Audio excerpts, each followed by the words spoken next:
Hello and welcome and namaste from New Delhi. You're watching DD India Newshour. I'm Gautam Roy. Coming up in the next 1 hour. New Delhi says it's unfair, unjustified and unreasonable as Donald Trump doubles down on his tariff bids against India. The White House says goods imported from India will attract additional 25% duty, taking the total to 50%. Prime Minister Narendra Modi inaugurates India's new governance hub, Kartavya Bhavan, marking a milestone in Delhi's Central Vista redevelopment. Says the building's a reflection of India's global vision. US President's envoy Steve Witkoff meets Russian President Vladimir Putin 2 days before Trump's Ukraine ceasefire deadline. The Kremlin describes the 3-hour meet as constructive. And scores of army and other disaster response forces work round the clock to look for missing individuals and rescue those trapped under collapsed buildings and mud sludge in India's Uttarkashi.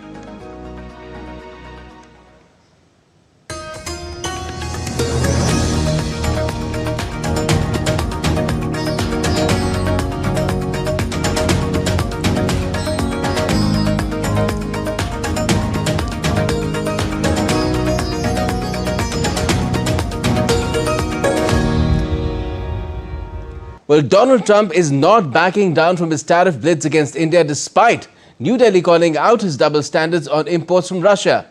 Although India strongly objected to the 25% tariff imposed on its exports to the US due to its Russian oil purchases, citing how the US itself continues to buy uranium salt, palladium for EV cells, fertilizers and chemicals from Moscow, the American president has issued a fresh executive order slapping an additional 25% duty on India, once again citing its Russian oil purchases, taking the total up to 50%.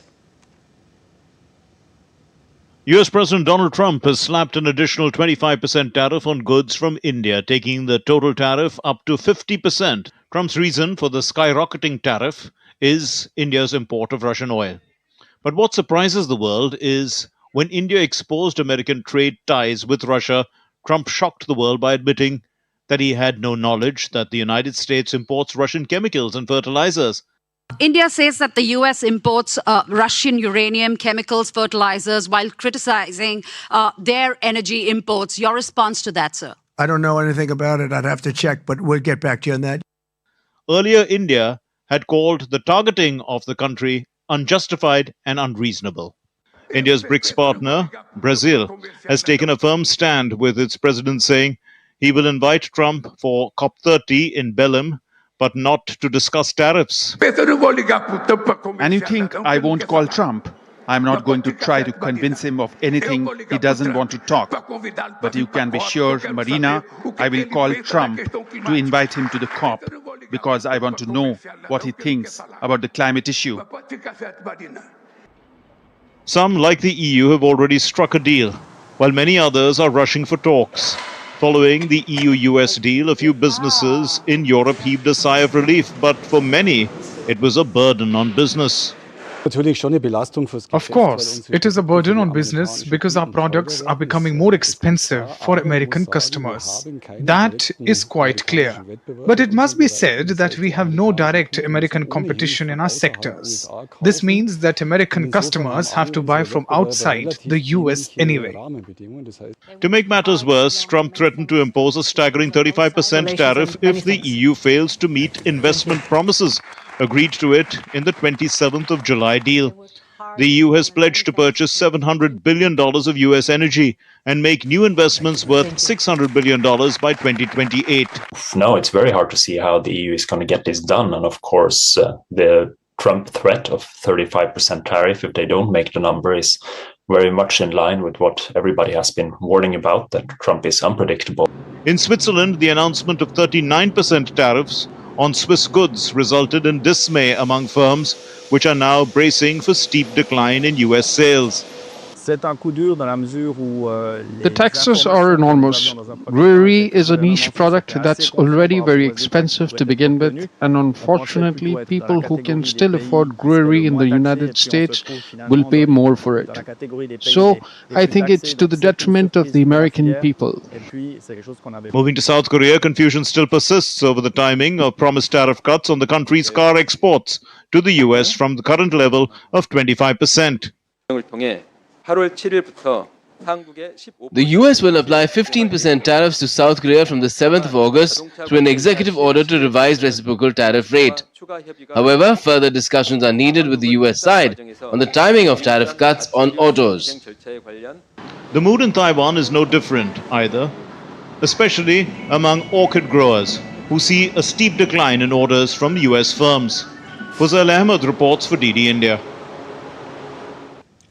Well, responding to Donald Trump's doubling of tariff rates, India's External Affairs Ministry has said that the United States has in recent days targeted India's oil imports from Russia. The statement added that India has made clear its position on these issues, including the fact that India's imports are based on market factors and done with the overall objective of ensuring the energy security of 1.4 billion people of India. It's therefore extremely unfortunate that the US should choose to impose additional tariffs on India for actions that several other countries are also taking in their own national interest. India reiterated that these actions are unfair, unjustified, and unreasonable. The statement added that India will take all actions necessary to protect its national interests. Let me now go across to my colleague Jessica Taneja for more on this. Jessica, tell us the significance of this statement, especially in terms of the language used: extremely unfortunate, unfair, unjustified, and unreasonable. Correct. That's the statement from the Ministry of Spokespersons, from the Ministry of External Affairs spokesperson Randeep Jaiswal just a short while ago, addressing the concerns that have been made in the recent past as well, especially when the threats from the United States President Donald Trump has come into effect to suggest that there will be additional tariffs and India continues to import more oil from Russia. But this 50% now levels against what the United States has put on Brazil, which is also 50% tariff. And so far what we've seen, Gautam, is that Brazil has maintained its position. It has maintained its stance and defended its position when it comes to such severe, positions when it comes to imposition of tariffs. And as far as India is concerned, even if you recall, just a few days ago, the Indian External Affairs Ministry had also pointed out very categorically how the double standards seem to have been exposed when it comes to United States trade or Europe's trade with Russia. Particularly with Europe, if you see, they had a goods and services trade of roughly around $80 billion in the last financial year. And that speaks volumes about how this entire regime of sanctions and, these kind of threats, or these sanctions as a threat of, to negotiate potential trade deals has come into existence.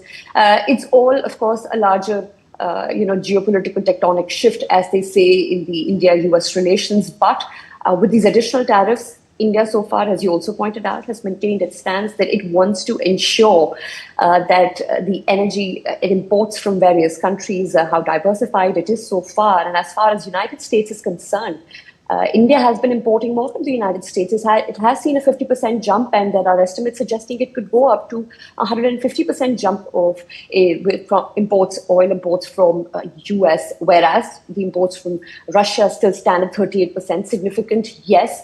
But at the same time, if you're looking at India, which is importing 80% of its energy needs, it's certainly significant and important to cater to the audience and the domestic, needs, especially for a country like India, who is currently the fourth largest economy and is on its way to become the third largest. So that kind of development India is focused on also is completely linked to its energy needs, and how it ensures that for its various industries has been its primal concern and its priority. So certainly India would continue to tread on that path no matter what kind of threats it continues to witness in the coming days. And as you and I speak, earlier in the day, U.S. envoy, Donald Trump's envoy to Russia, Steve Witkoff, had a meeting with Vladimir Putin for a potential ceasefire, something that Donald Trump has been using as a pressure tactic from many countries, including the likes of China. But you see, in the case of China, at this point, they have extended that 90-day tariff deadline which had been imposed, and from where they were imposing 125% tariffs to 145% tariffs on each other, have now come down significantly to 30%. So there is a lot that has to be negotiated when it comes to America. And to just suggest and give our audience an understanding of how trade deals are negotiated and how complex they are. They may take years. In fact, many countries reach... Certainly, Jessica. That was something that India was always aware of, and India had always pursued that with the US. It's not the first time that India started negotiations with the US on a trade deal, but Donald Trump has been a man in a hurry, but not just with India, but with everyone else as well. And perhaps we're seeing some consequences of that in this case as well. We don't know if things will stay the way that they are right now, but things are just going from bad to worse at the moment. Thanks a lot for joining us for the moment. Now, India's Russia oil imports follow global norms, legal, transparent, and within the price cap. Yet, it's India facing the heat, while Europe and others continue and keep on going on quietly. As data exposes the real top buyers, questions grow over Western double standards. DD India's Tapas Bhattacharya has this report.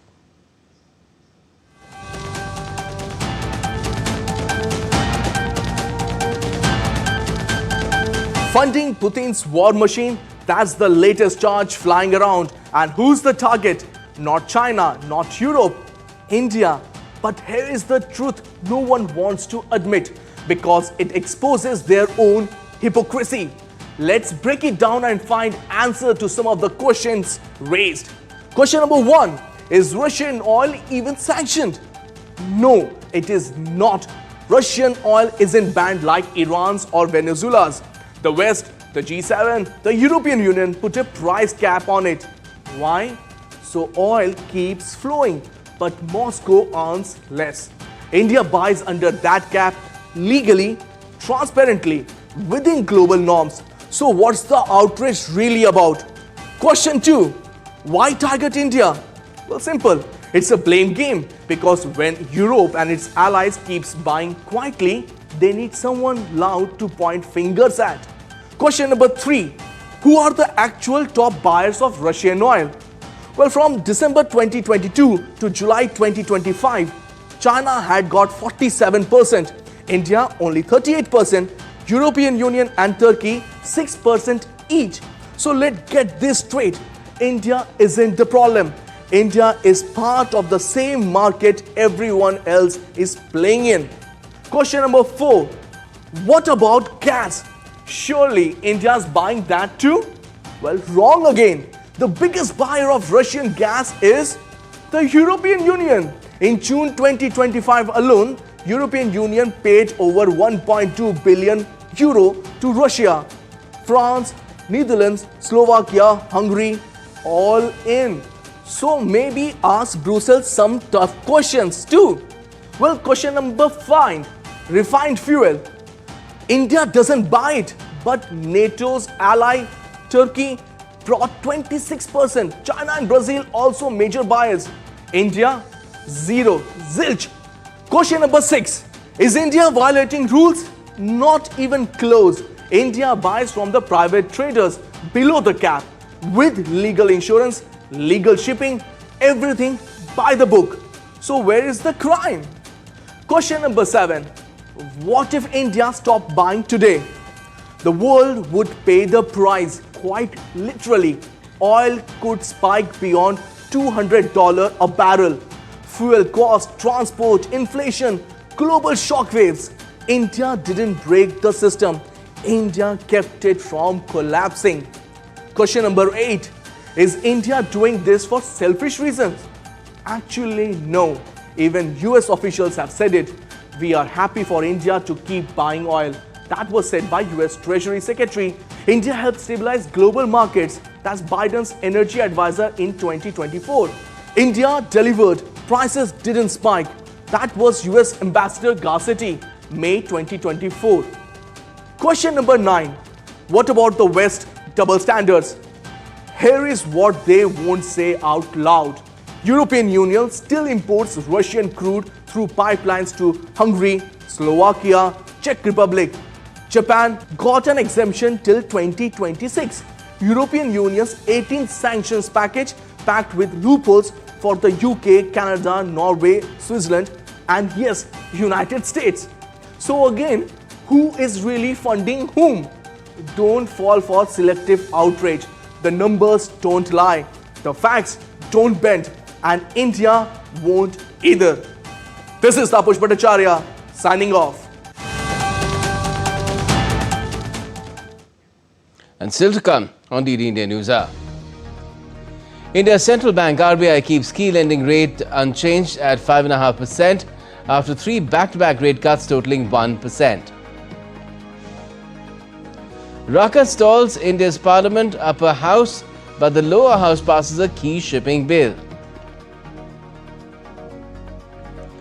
And the UN High Commissioner for Refugees dubs Pakistan's forcible deportation of Afghan refugees a breach of international obligations.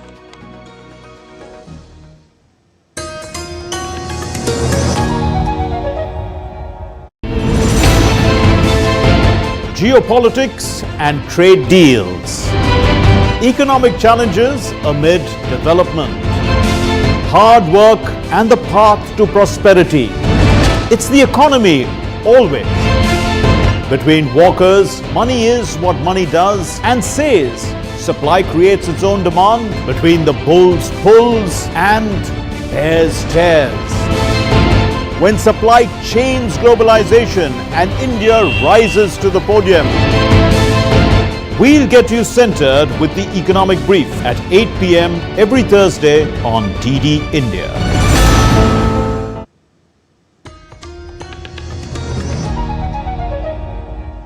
Welcome back. You're watching DD India Newshour. I'm Gautam Roy.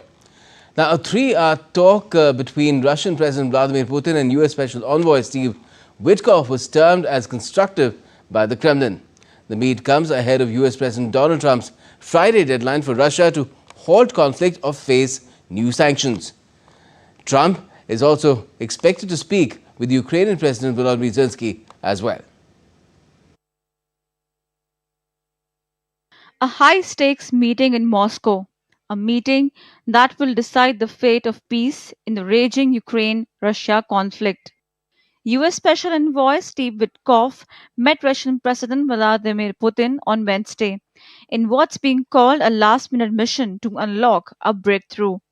The Kremlin described the talks as constructive. It was quite a useful and constructive discussion. When it comes to its topics, first of all, it was the Ukraine crisis, and the second topic were prospects of possible development of strategic cooperation between the US and Russia. On our part, in particular, on the Ukrainian issue, some signals were transmitted. Corresponding signals were also received from President Trump. But time is running out. US President Donald Trump, who famously claimed he could end the war between 24 hours of taking office, has now given Russia until Friday to initiate movement towards peace or face new penalties. But Moscow has remained defiant so far.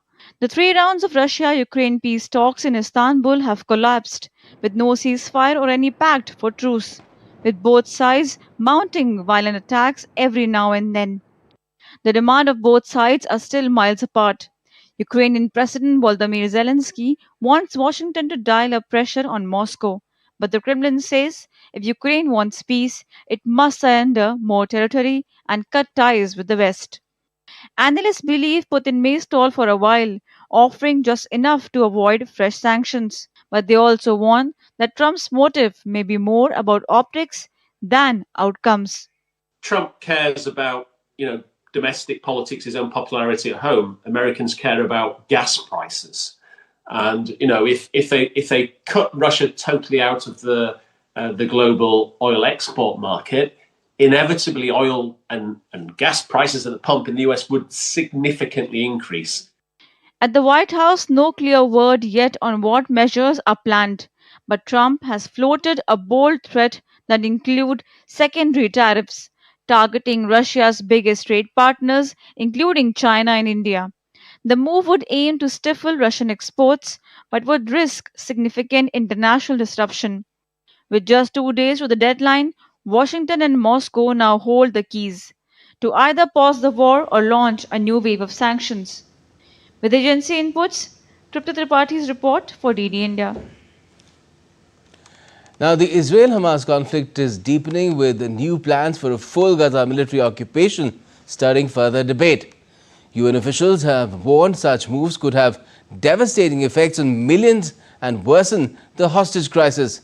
Protests continue in Tel Aviv, demanding the release of Israeli captives, while humanitarian aid efforts intensify. Rabindra Chauhan gets us more. Tensions escalated as Prime Minister Benjamin Netanyahu is preparing to launch a new set of military operations in Gaza following chilling videos of hostages released by Hamas. Netanyahu is set to convene his security cabinet on Thursday in Jerusalem to finalize Gaza war plans. Israel's Defense Minister Israel Katz affirmed Wednesday that the military will carry out any government decisions on Gaza despite reported disagreements over a possible full occupation. UN officials warned that a possible Israeli military expansion across Gaza could have catastrophic consequences for millions.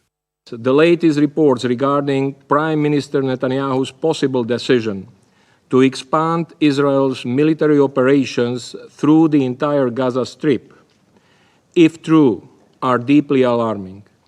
This would risk catastrophic consequences for millions of Palestinians and could further endanger the lives of the remaining hostages in Gaza. Israeli Foreign Minister Gideon Sa'ar condemned video of emaciated Israeli hostages as satanic and demanded their immediate release. I came to the United Nations today because our hostages are still being starved and tortured by Hamas and Islamic Jihad in the dungeons of Gaza. I came here to put the issue of the hostages front and center on world stage.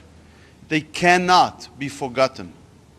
I came to call for the immediate and unconditional release of our hostages. Protests over Israeli hostages continued as demonstrators blocked a key Tel Aviv highway, leading to clashes with police. Meanwhile, the brother of hostage Evyatar David, seen emaciated in a Hamas video, urged the UN Security Council to help secure the hostages' immediate release. US President Donald Trump declined to take a stance on a possible Israeli military takeover of Gaza, but said that the US is focused on increasing food aid. Well, I don't know what the suggestion is. I know that we are there now trying to get people fed. As you know, $60 million was given by the United States fairly recently to supply food, and a lot of food, frankly, for the people of Gaza that are obviously not doing too well with the food. Israel approved airdrops and safe routes for aid, with cargo planes seen over Gaza on Tuesday and aid trucks heading to Rafah on Wednesday. Bureau Report, DD India. Now, Prime Minister Narendra Modi on Wednesday inaugurated Kartavya Bhavan in New Delhi, a state-of-the-art facility designed to enhance governance by bringing together multiple ministries and departments under one roof. While speaking at the inauguration ceremony, the Prime Minister spoke about the name Kartavya Bhavan as well as, in fact, Kartavya Path. He said these names reflect the core spirit of India's constitution and democracy. हमने इस इमारत को बहुत मंथन के बाद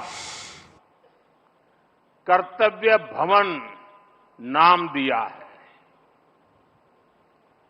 कर्तव्य पथ, कर्तव्य भवन, ये नाम हमारे लोकतंत्र की, हमारे संविधान की मूल भावना का उद्घोष करते हैं।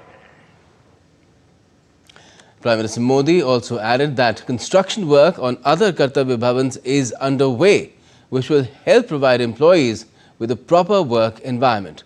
Listen in. 21वीं सदी के भारत को 21वीं सदी की आधुनिक व्यवस्थाएं चाहिए, इमारतें भी चाहिए। ऐसी इमारतें जो टेक्नोलॉजी, सुरक्षा और सुविधा के लिहाज से बेहतरीन हो। ये तो पहला कर्तव्य भवन पूरा हुआ है। अभी कई कर्तव्य भवनों का निर्माण तेजी से चल रहा है। ये ऑफिसेस जब आसपास शिफ्ट होंगे, नजदीक हो जाएगी, तो इससे कर्मचारियों को सही वर्क एनवायरनमेंट मिलेगा।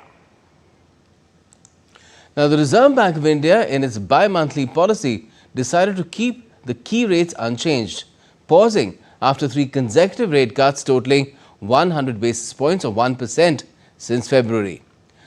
The Monetary Policy Committee has also unanimously voted to keep the policy repo rate, it's been kept unchanged at 5.5%. DD India's Sharma Mishra reports.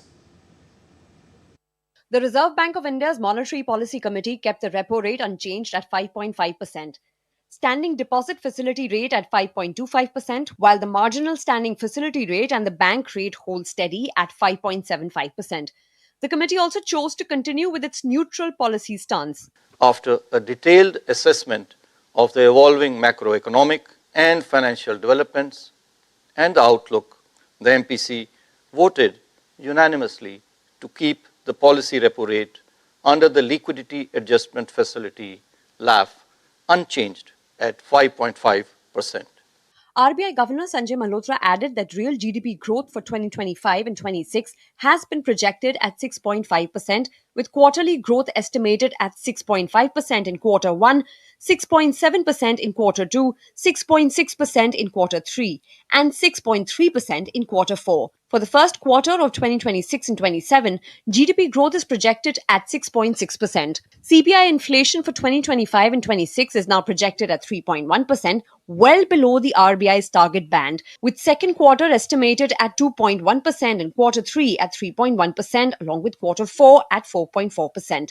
Inflation in quarter 1 of 2026 and 27 is expected to rise to 4.9%. The RBI noted that the monetary policy transmission is ongoing and that the impact of the 100 basis point rate cut since February this year is still unfolding across sectors. The industry says this move by the central bank should be seen as a pause to let the earlier rates cut trickle down the system.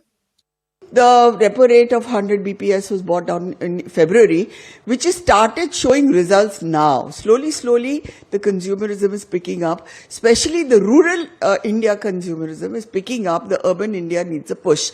Now, I think it's prudent that he wait for a while to see the full impact of the 100 BPS to come into force before announcing any further rate cut. Despite global uncertainties, the Indian economy is treading a steady path marked by resilience and price stability, Governor reiterated. The RBI emphasized that the current monetary policy stance is supportive of growth without compromising the central objective of keeping inflation in check. RBI's move to keep the repo rate steady at 5.5% wasn't just a cautious move. It was a carefully timed pause, balancing the global economic uncertainty with signs of strength in domestic economy. With camera person Kapil Maske, this is Sharma Mishra for DD India, Mumbai. Now, in the ongoing monsoon session of India's parliament, the upper and the lower houses saw multiple disruptions amid ruckus by opposition members. In the Lok Sabha, the lower house, however, the Merchant Shipping Bill 2024 was passed on Wednesday despite the uproar. DD India's Vishal Baristo reports. When the lower house assembled at 2 PM IST after the second adjournment, opposition parties trooped into the well, raising slogans and demanding discussion on the SIR issue. Parliamentary Affairs Minister Kiran Rijiju expressed displeasure over the continuous protest by the opposition MPs, saying SIR is under sub judice in the Supreme Court and it cannot be discussed in the House. He said discussing the SIR issue in Parliament would mean breaking the rules and conventions. As per Rule 352, Clause 1, is not allowed to make or refer to any matter of the fact on which a judicial decision is pending. Amidst the noisy scene, the House passed the Merchant Shipping Bill 2024 with amendments moved by Port, Shipping and Waterways Minister Sarbanand Sonowal. The new bill ensures compliance with India's obligation under maritime treaties and international instruments. माननीय मंत्री जी अब यह प्रस्ताव करें कि यथा संशोधित विधेयक को पारित किया जाए। Madam, I move that the bill as amended be passed. प्रश्न यह है कि विधेयक यथा संशोधित को पारित किया जाए। जो सदस्य इसके पक्ष में वो हाँ कहें, जो सदस्य इसके विरोध में है वो ना कहें। मेरे विचार में निर्णय हाँ वालों के पक्ष में हुआ, हाँ वालों के पक्ष में हुआ। प्रस्ताव स्वीकृत हुआ, विधेयक यथा संशोधित पारित हुआ। Earlier, when the Lok Sabha met after the first adjournment at 12 p.m. IST, at 12 noon, Union Finance Minister Nirmala Sitharaman presented a statement of estimate receipts and expenditure of the state of Manipur for the year 2025-2026. Sir, with your permission, I rise to present a statement, Hindi and English, of estimated receipts and expenditure of the state of Manipur for the year 25-26. The Lok Sabha Speaker Om Birla paid homage to the victims of the 1945 Hiroshima and Nagasaki atomic bombings in Japan. Birla reiterated that the House resolves to work collectively to eliminate nuclear weapons and ensure global peace. After that, opposition members started sloganeering, demanding discussion on the special intensive revision issue. Amid pandemonium, the Speaker adjourned the House till 12 noon. Similar scenes were witnessed in the Rajya Sabha also. When the House assembled after the first adjournment at 2 p.m. IST, the opposition parties created ruckus in the House over the issue of special intensive revision and other issues. Leader of the opposition in the Rajya Sabha, Mallikarjun Kharge, raised the issue of point of order, saying that rules should be equal for everyone. Countering him, Leader of the House, JP Nadda, said that those who disrupt the House have no right to raise the point of order. House have got no right to raise point of order. Later, the House passed the Carriage of Goods by Sea Bill 2025. Amid then, the chair adjourned the House for the day. Earlier, when the House assembled at 11 a.m. IST, the House paid tributes to former member of the House Satyapal Malik, who passed away in Delhi on Wednesday. Deputy Chairman Harivansh rejected adjournment notices of different political parties relating to various issues. Amid pandemonium, the chair adjourned the House till 2 p.m. IST. Vishal Barristo's report for DD India. Now, Pakistan has begun deporting documented Afghan refugees ahead of the deadline for their departure, according to the United Nations, in a move that could result in the expulsion of more than 1 million Afghans from the country. The United Nations High Commissioner for Refugees has described the deportations as a breach of Pakistan's international obligations. These mass deportations come after Pakistan previously blamed Afghan citizens, who make up the largest migrant group in the country, for terror attacks and other crimes. Meanwhile, Afghanistan has rejected the accusations and labelled the repatriations as forced deportations. And still to come in this edition of DD India Newshour, we'll be discussing with our expert guests about the latest Trump move of doubling tariff imposed on Indian imports to 50%, citing Russian oil imports despite strong objections from New Delhi, calling out American double standards.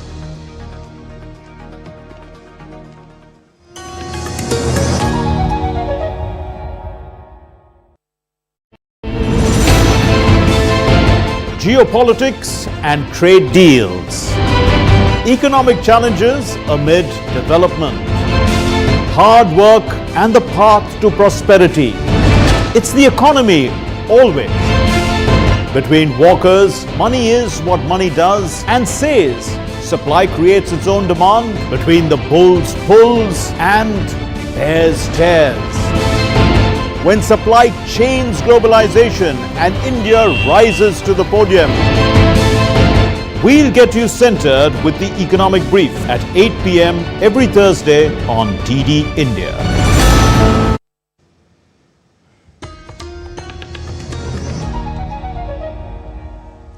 Welcome back. You're watching DD India Newshour. I'm Gautam Roy.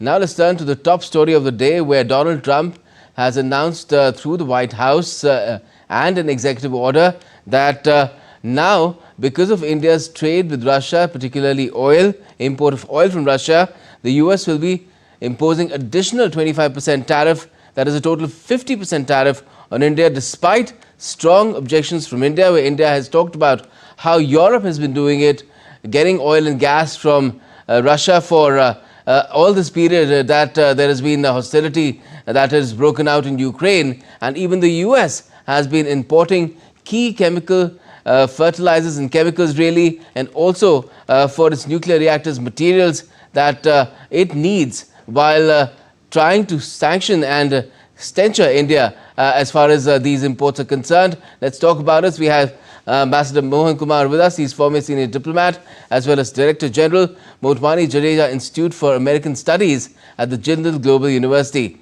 Now, good evening, Ambassador. Now, it was unjustified and unreasonable on Monday in the statement that the Ministry of External Affairs issued after Donald Trump said 25% tariffs. Now, that has been raised to 25%. It's gone to extremely unfortunate, plus unfair, unjustified and unreasonable where India is concerned. What do you make of this, anguish, greater anguish really being expressed by India? Thank you very much for having me. I think one way of viewing it is negotiating gambit, negotiating tactic to put enormous pressure on India, because some of the concessions that India was expecting from, the US was expecting from India haven't come through. So that is one interpretation. The second interpretation really is that by saying this is the announcement, but this will take effect after 21 days, the US is basically serving notice on India that we've got 21 days to change your policies or to negotiate, whatever. Whatever the reason, my recommendation for India, first of all, I approve of what we've been doing. I think we've avoided reacting emotionally. We are reacting with facts on the ground through the statements made by the External Affairs Ministry spokesman. I think that is as it should be. And my recommendation for India is neither confrontation nor capitulation, but only conversation. As diplomat, as an ex-diplomat, my recommendation is we should continue to talk with India, with the US, because it's an important relationship.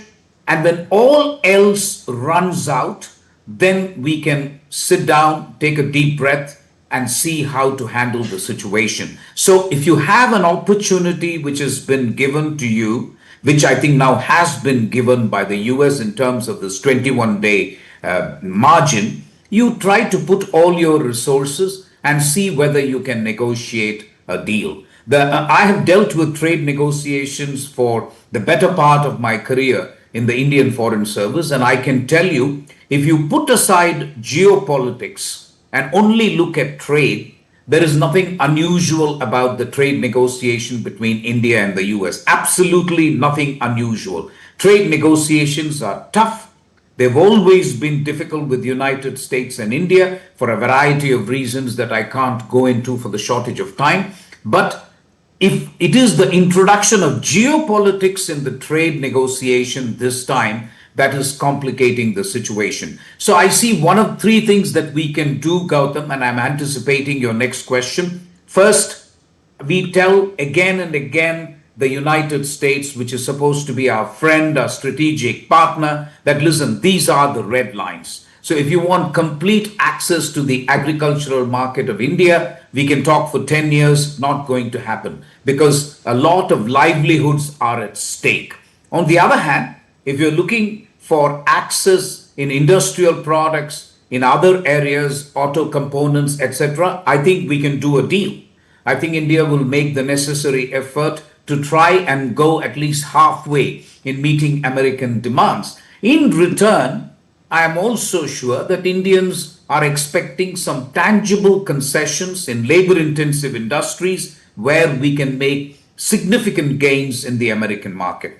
So as of now, I agree, the outlook looks very dim. But for those of us who have dealt with trade negotiations, this is not an unusual scenario. And there is always this kind of a situation just before a deal emerges. But I think it is more the geopoliticization of the trade deal that bothers me a little bit, because there is no solution for that. And that is where I think things are at this stage. Right. What you have talked about right now, Ambassador, is about tariffs and access to Indian markets that Trump is seeking. Trump is seeking lower tariffs for American goods, better access and lower tariffs for Indian American exports to India, and at the same time lowering of India's tariffs for American goods and better market access. But the other aspect is oil. He's targeting India's imports from Russia of oil, and it seems that he wants India to replace that with American shale oil. So this is again an area for negotiation, in my view. I think the starting position of President Trump or the US might be that you reduce your energy imports from Russia to zero. However, that is not possible, but that's a starting negotiation position. I think what we should try and do in this area, which I'm sure we are, is that we can reduce our imports from Russia over time, and meanwhile increase our energy imports from US and other areas. Somehow we have to explain to the American side that just completely shutting off the Russian energy imports to India will not only be infeasible, but also if we do it, there will be a dramatic increase in oil prices, which will actually hit the American consumer as well ahead of the midterm elections. So I don't think that is in America's interest either. So I see some wiggle room in this area. I don't think a zero Russian import of energy is feasible. However, there is an opportunity here to actually increase our energy imports from the United States and maybe try and reduce our dependence on Russia, which may not be such a bad thing even from an Indian perspective. So for now, you're prescribing that we converse and not take any precipitative action, because perhaps if we do that, Donald Trump may go further down the road of taking things further downhill. But let's talk about what other countries are doing. I'll just give you two instances. One happened a little earlier in the day, where Spain said that we're no longer considering F-35s for our Air Force. We'll only look at other planes primarily from other European manufacturers because America's putting too much pressure on us to increase our defense spending to 5% of GDP. And more recent is Brazil saying that it's going to seek intervention at the WTO level to get relief against these Trump tariffs. So do you feel that these countries are perhaps taking the route which may not deliver any positive results for them? Yes, Gautam, especially the WTO route is not likely to deliver results. Anything that countries do now by way of complaining to the WTO or taking resort to the dispute settlement mechanism of the WTO is simply symbolic. Unfortunately, the WTO's appellate body level, which is the second and the last level of the dispute settlement mechanism, has been completely wiped out, partly because of the United States, but a variety of reasons. So that is no longer functional. So the WTO dispute settlement mechanism, unfortunately, has been reduced to nothing. You can take your case to the WTO, but it will be symbolic. As for Spain opting not to buy American goods because they consider America unreliable, I think you will see a lot of that now. And that is one of the prices that America will pay, even from its allies and others who will increasingly look at the present administration's policy as one which is characterized by unpredictability and instability. So they will make those judgments. But I don't think the President Trump may be too concerned about that. He's normally concerned about his own approval ratings, and the latest Forbes numbers are saying that they're down by 6%, and then the taco scenario becomes feasible. No, that's what I'm saying. Ultimately, the one thing that will affect the current American president and the administration will be the poll ratings, the jobs report, the price of petrol at the pump, the price of essential commodities. Because remember, he came to power saying that I will fix the inflation problem. One of the reasons why the Democrats lost was also because the essential commodity prices rose between Biden's time and when the election took place. So I think the midterm election is a crucial moment for, I think, the present administration. But I think my own sense is India should take a medium long-term view of things. You know, we are not a banana republic. I think, even if I say so, and it's politically incorrect to say so, I think even if it means 50% tariffs for 3 or 6 months, we should continue to talk to the US, make sure they understand our red lines, offer them concessions where we can without compromising our vital national interest, also make sure we extract concessions from the Trump administration. If we can do these three things, to me personally, it doesn't matter whether you do it now, 21 days, 60 days. As long as you do it and you have a plan, that's fine. Because trade negotiations are tough, livelihoods are involved in India, and I don't think we can make these decisions in a hurry. So in any case, his Trump term is on till effectively till 2028 only, but he's already talking about successor. Although we've not been hearing too much from J.D. Vance these days ever since Trump has turned his stance on Russia and Ukraine. Earlier it was, let's tell Ukraine to really come down to the negotiation table, squeeze its arms, and now it's the other way around. It squeezes on Russia, where Steve Witkoff was there in Moscow having a conversation for 3 hours with Vladimir Putin. So do you think there's a scenario where it may turn out that there is a ceasefire in Ukraine and suddenly everything is hunky-dory, even with India? I wouldn't rule it out, Gautam. You're absolutely spot on. With him, there is so much unpredictability that if there is a deal between Russia and Ukraine, then automatically India's buying of oil from Russia becomes meaningless and we will go back to status quo ante. So while I don't think hope can be a policy, we can hope for that outcome, but I don't think that can be policy. In terms of what India should do, my sense is we should not cut off communications with what we believe is an important strategic partner. Continue to talk and don't confront, don't capitulate, but continue to talk. And I think talking has no deadline. I don't agree with people who say talk for 1 month and then we will see. No, I think nations and countries have long-term interests. United States is a country which will continue. India is a country which will continue. We will continue to have permanent interests. So I think we should keep talking and then take into account geopolitical changes that may happen and adjust your strategy accordingly. All right. Well, let's leave it at that at the moment and see how things go, because there's a lot that's happening in the geopolitical space in the coming days, especially around the time that this additional 25% tariff will come to bear. There will be a trade delegation here from the US, and Prime Minister Modi is probably, it's being talked about a lot, he's going to probably be in China for the SCO meeting in Tianjin. Let's see what happens. Thanks a lot for joining us for the moment, Ambassador Kumar.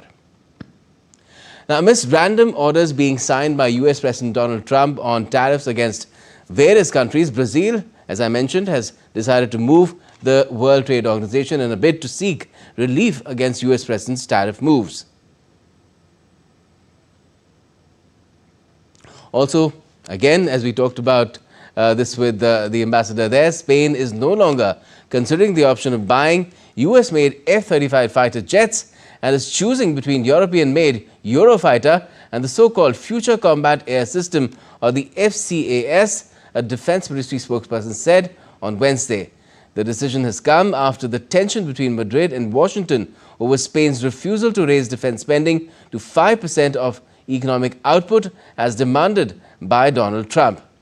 El País newspaper has reported earlier on Wednesday that the government had shelved plans to buy the F-35s, about 50 of them, which is manufactured by US aerospace giant Lockheed Martin. and will now explore European alternatives. Now, fury unleashed by nature through cloudbursts in Uttarkashi's Dharali in North Indian state of Uttarakhand has claimed several lives. Army and NDRF personnel have been 24/7 at the site, rescuing those stuck in collapsed buildings and sludge and looking for those missing in the calamity. The next report dives deep into rescue and relief operations underway on the spot. Rescue and relief operations are in full swing at the site of the enormous fury unleashed by nature in terms of cloudburst. From local authorities to the Indian Army and to the National Disaster Response Force, teams are working on a war footing. While many lives have been saved, tragically, some could not be rescued in time. जो अभी teams already मौजूद है वहाँ पर ITBP की हैं, SDRF हैं, BRO हैं, वो लोग अभी काम कर रहे हैं घटना स्थल पर और राहत शिविर जो है वहाँ पर लगाया गया है। स्टैंड बाय में हमारी टीम पंतनगर में, गौचर में और जोशीमठ में भी मौजूद हैं। जैसे ही अगर मौसम खुलेगा और सिचुएशन ऐसी रहेगी, ज़रूरत पड़ेगी एडिशनल टीम्स की, तो उनको भेजा जाएगा। The Indian Army has launched a swift and coordinated humanitarian assistance and disaster relief operation in the wake of a devastating cloudburst near Dharali, close to Harsil in Uttarakhand. The region is currently cut off from both north and south due to multiple road breaches and a collapsed bridge. Over 225 army personnel are on the ground for search, rescue and relief tasks. Search and rescue dogs deployed at Harsil village and 3 civil helicopters have been pressed into service in coordination with the SDRF for casualty evacuation and relief material delivery. The army has confirmed the evacuation of 70 persons safely, but over 50 people are still reportedly missing, including 1 junior commissioned officer and 8 soldiers. Indian Army has also made a requisition for tracker dogs. They have started using drones to locate people if there is any survivors there to rescue them. Besides that, they are also trying to get the engineer equipment on site so that the speed of the rescue operations can be increased. The key road stretches near Batwari, Linchigad and Gangrani have been washed away, severely affecting movement. The Indian Army has deployed its resources to assist local administration in rescue and relief efforts under challenging terrain and weather conditions. Bureau Report, DD India. Now, the Bangladesh Nationalist Party, or the BNP, and Jamaat-e-Islami have welcomed the July declaration and the announcement of national elections in February 2026. However, the National Citizens Party has expressed doubts over whether the elections would be fair and acceptable. Speaking to media in Dhaka on Wednesday, BNP Standing Committee member Salahuddin Ahmed said, and I quote, "All of us, including the nation, was waiting for this announcement," end quote. The BNP leader expressed optimism that the polls would help in restoring democratic stability in Bangladesh. Now, India's artillery passed with flying colours in Operation Sindoor against Pakistan. The Made in India Dhanush artillery gun system is in service with the Army's artillery units since 2019. DD India's Nandana Dagar travelled to Dras at the line of control and filed this report. The Dhanush artillery gun system, completely made in India, designed and developed in India. Designed by our DRDO and manufactured by ordnance factories. This howitzer gun with 155mm caliber has a range of almost 50 kilometers, and therefore on our northern borders with China and on our western borders with Pakistan, Dhanush artillery gun system can be a game changer. The barrel of this 155mm caliber howitzer can rotate 360 degrees, means like that, completes a full circle. And of course, it can lower or increase its angle.